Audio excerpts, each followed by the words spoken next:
Političar Radovan Raka Radović, koji je bio poslanik za vreme vladavine Slobodana Miloševića, bio je i učesnik reality programa Farma, koji je mnogima bio zanimljiv. Nije imao dlake na jeziku svim bivšim cimerima, voleo je da kaže pravo u lice šta misli. Ono što retko ko zna jeste tragedija koja je zadesila njegovu porodicu.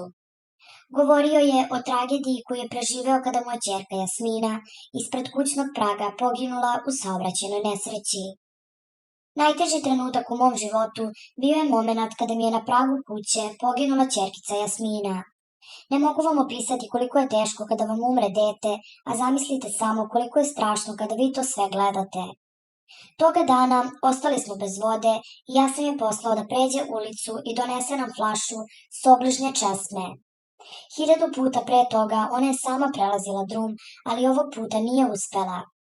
Vozač je zaspao za volanom i sa 120 km/h udario u nju. A dok sam ja dotrčao, sve je već bilo gotovo i ona je izdahnula. On je dobio zatvorsku kaznu od 10 meseci i posle toga je pušten na slobodu, priseća se kobnog dana. Umrla mi je tako reći na rukama, jer je prestala da diše kad sam je uzeo u naručje.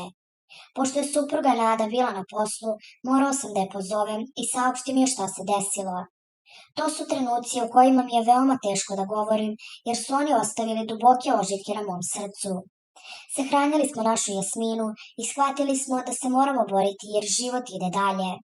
Kasnije, kada je moj sin Dušan imao 7 godina, na istom mestu udario ga je auto, ali na svu sreću nije bilo tako strašno.